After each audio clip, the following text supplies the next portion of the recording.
Lendas e episódio 88, a bênção de Jacó aos seus filhos. Olá, pessoal! Sejam bem-vindos a mais um vídeo do nosso canal Profeta Pastor Marconi Silva. Hoje falaremos sobre a bênção de Jacó aos seus filhos, um episódio muito importante da história bíblica.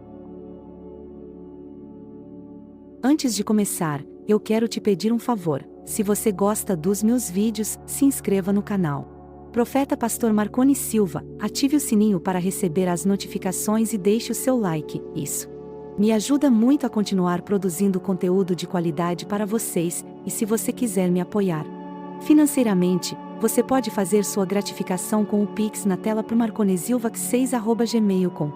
Qualquer valor é bem-vindo e será usado para manter esse canal funcionando e para abençoar outras pessoas. Eu também quero agradecer a todos que já são inscritos e que sempre me apoiam com os seus comentários e compartilhamentos. Vocês são demais. Vocês fazem parte da minha família em Cristo e eu oro por vocês todos os dias. Bom, vamos ao que interessa. A bênção de Jacó aos seus filhos está registrada no capítulo 49 do livro de Gênesis. Nesse capítulo, Jacó, já velho e prestes a morrer, chama os seus 12 filhos e profetiza sobre o futuro de cada um deles e das tribos que eles formariam. Essa bênção tem um valor histórico, teológico e espiritual muito grande, ao revelar o plano de Deus para o seu povo escolhido, Israel, e também aponta para a vinda do Messias, Jesus Cristo, que seria descendente da tribo de Judá.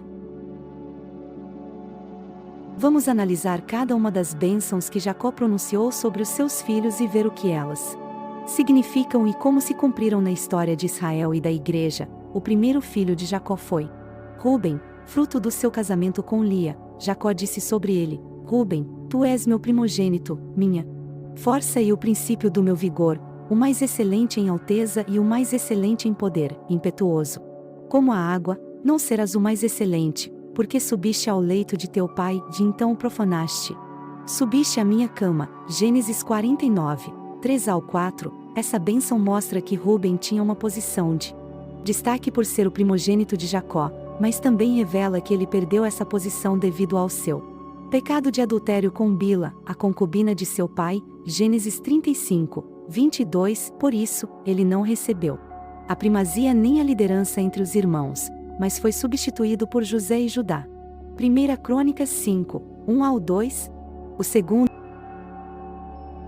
e o terceiro filhos de Jacó foram Simeão e Levi, também filhos de Lia. Jacó disse sobre eles: Simeão e Levi são irmãos, as suas espadas são instrumentos de violência, no seu conselho não entre a minha alma, com a sua assembleia não se una a minha glória, porque no seu furor mataram homens, e na sua teima arrebataram bois. Maldito seja o seu furor, pois era forte, e a sua ira, pois era dura. Eu os dividirei em Jacó e os espalharei em Israel. Gênesis 49, 5-7. Essa bênção mostra que Simeão e Levi eram irmãos não só pela origem, mas também pelo caráter violento e vingativo. Eles foram os responsáveis pelo massacre dos siquemitas, depois que o príncipe de Siquém violentou a sua irmã Diná. Gênesis 34. Por causa dessa atrocidade, Jacó os amaldiçoou e profetizou que eles seriam divididos e espalhados entre as outras tribos.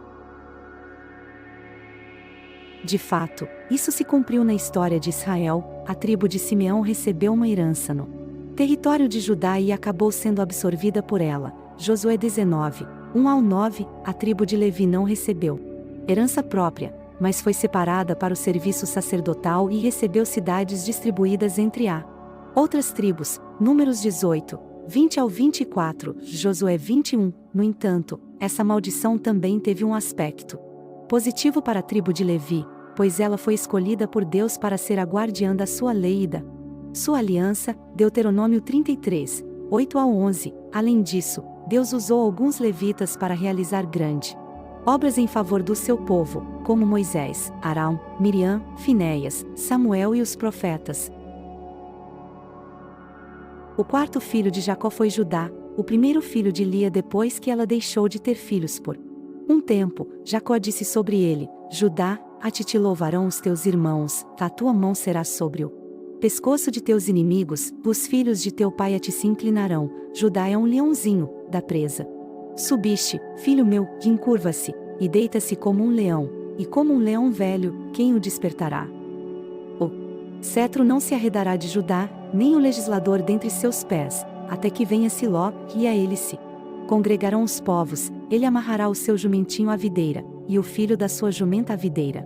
Mais excelente, lavará as suas vestes no vinho, e a sua roupa no sangue das uvas, os seus olhos serão vermelhos de vinho, e os seus dentes brancos de leite. Gênesis 49, 8-12. Essa bênção mostra que Judá recebeu a primazia e a liderança entre os irmãos, ao ir o que teve mais coragem e nobreza de caráter. Ele foi o que propôs vender José aos ismaelitas em vez de matá-lo. Gênesis 37, 26-27. Ele foi o que se ofereceu como fiador de Benjamim perante Jacó. Gênesis 43, 8-9. Ele foi o que se humilhou diante de José e se dispôs a ficar como escravo em seu lugar. Gênesis 44, 18-34.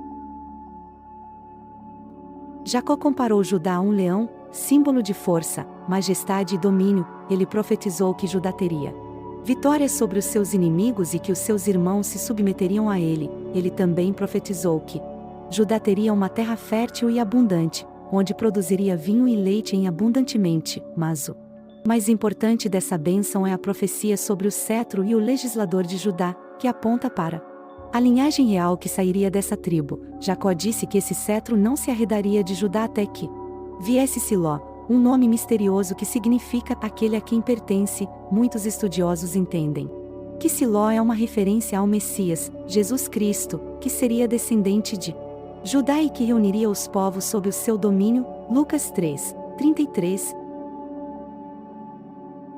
De fato, Deus escolheu a Davi, da tribo de Judá, para ser o rei de Israel e prometeu que o seu trono seria estabelecido para sempre. 2 Samuel 7, 12-16. A partir de Davi, a linhagem real de Judá continuou até o exílio babilônico, quando o cetro foi temporariamente tirado de Judá. Jeremias 22, 24-30. Mas Deus preservou a genealogia de Judá até a vinda de Jesus Cristo, o filho de Davi e o Filho de Deus, que nasceu em Belém, a cidade de Davi. Mateus 1. Jesus Cristo é o verdadeiro Rei de Israel e de toda a humanidade. Ele é o leão da tribo de Judá, que venceu a morte e o pecado. Ele é o legislador, que nos ensinou a vontade de Deus. Ele é Siló, aquele a quem pertence todo o poder e toda a glória. Ele é o cumprimento da bênção de Jacó sobre Judá. O quinto filho de Jacó foi Zebulon, outro filho de Lia. Jacó disse sobre ele: Zebulon habitará no porto dos mares, será porto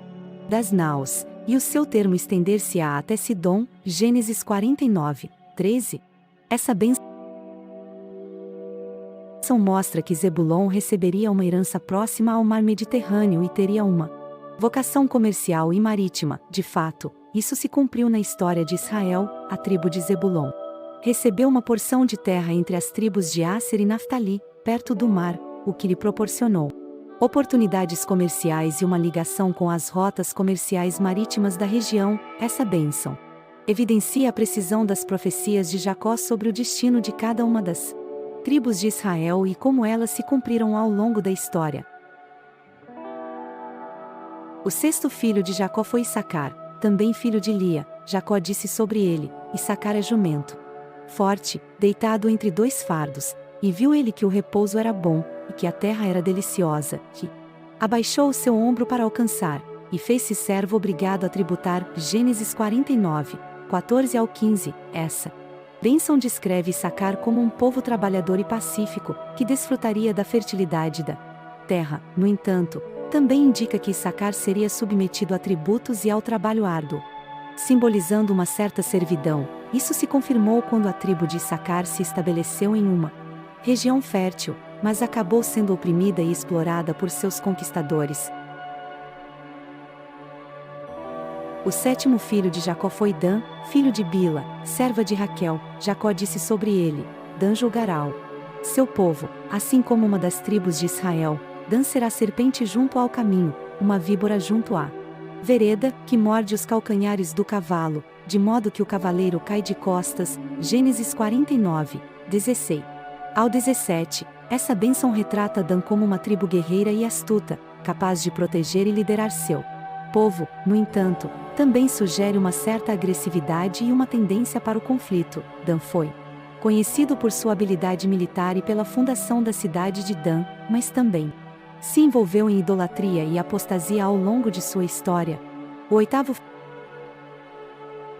filho de Jacó foi Gade, outro filho de Zilpa, serva de Lia. Jacó disse sobre ele: Gade será assaltado por tropas, mas ele assaltará no fim. Gênesis 49, 19. Essa bênção descreve Gade como uma tribo valente e determinada, que enfrentaria muitos desafios e conflitos, mas eventualmente prevaleceria. Gade foi conhecido por sua coragem e habilidade militar, especialmente durante a conquista e divisão da terra de Canaã. Apesar das lutas enfrentadas, Gade conseguiu conquistar e estabelecer sua herança na terra prometida. O nono filho de Jacó foi Aser, também filho de Zilpa. Jacó disse sobre ele: Aser, o seu pão será gordo, e ele dará manjares de rei. Gênesis 49, 20. Essa bênção descreve Aser como uma tribo próspera e abundante, que desfrutaria de riquezas e abundância em sua terra. Aser foi abençoado com terras férteis e produtivas, que lhe permitiram prosperar economicamente. Essa bênção também sugere uma certa generosidade e capacidade de compartilhar suas riquezas com outros. O 10º filho de Jacó foi Naftali, filho de Bila. Jacó disse sobre ele: Naftali é uma gazela solta, ele proferirá palavras formosas. Gênesis 49, 21. Essa bênção descreve Naftali como uma tribo ágil e eloquente, capaz de se mover rapidamente e comunicar de forma persuasiva. Naftali foi conhecido por sua mobilidade e habilidade de combate, bem como por sua poesia e cultura. Essa bênção destaca a versatilidade e os talentos da tribo de Naftali. O 11º filho de Jacó foi José, o filho amado de Raquel. Jacó disse sobre ele: José é ramo frutífero junto à fonte, seus ramos se estendem sobre o muro, os flecheiros lhe deram amargura, e o flecharam e perseguiram, mas o seu arco permaneceu firme, e os braços de suas mãos foram fortalecidos pelas mãos do poderoso de Jacó, pelo nome do pastor, a rocha de Israel, pelo Deus de teu pai, o qual te ajudará, e pelo Todo-Poderoso, o qual te abençoará com bênçãos dos altos céus, com bênçãos do abismo que está embaixo, com bênçãos dos seios e da madre. As bênçãos de teu pai excederão as bênçãos de meus pais até ao cume dos montes eternos, estejam elas sobre a cabeça de José, e sobre o alto da cabeça do que foi distinguido entre seus irmãos. Gênesis 49, 22 ao 26. Essa bênção descreve José como uma figura proeminente e frutífera, que seria alvo de inveja e perseguição, mas que permaneceria firme e seria abençoado por Deus. José foi de fato um líder influente e próspero, que enfrentou muitos desafios e foi eventualmente elevado a uma posição de poder no Egito. Essa bênção destaca a proteção e o favor divino sobre José, bem como sua posição distinta entre seus irmãos. O 12º filho de Jacó foi Benjamim, o filho mais novo de Raquel. Jacó disse sobre ele: Benjamim é lobo que despedaça, pela manhã devorará a presa, e à tarde repartirá o despojo. Gênesis 49, 27. Essa bênção descreve Benjamim como uma tribo valente e agressiva, capaz de defender seu território e garantir sua sobrevivência. Benjamim foi conhecido por sua coragem e habilidade militar, bem como por sua destreza e eficácia em batalha. Essa bênção destaca a natureza guerreira e combativa da tribo de Benjamim. Essas bênçãos de Jacó aos seus filhos refletem não apenas as características individuais de cada filho, mas também revelam os destinos e papéis únicos que cada tribo desempenharia na história de Israel. Essas profecias se cumpriram ao longo dos séculos, demonstrando a fidelidade de Deus em guiar e abençoar o seu povo escolhido. Agradeço por dedicar seu tempo a essa reflexão, e se você gostou deste vídeo, não se esqueça de se inscrever no canal Profeta Pastor Marconi Silva, ativar o sininho e deixar o seu like. Se desejar apoiar financeiramente este ministério, deixe sua gratificação com o Pix na tela. Para marconesilvac6@gmail.com. Que Deus abençoe grandemente sua jornada de honrar a Deus com suas finanças. Que a paz de Deus esteja com cada um de vocês, e até o próximo vídeo, onde continuaremos explorando as riquezas da palavra divina.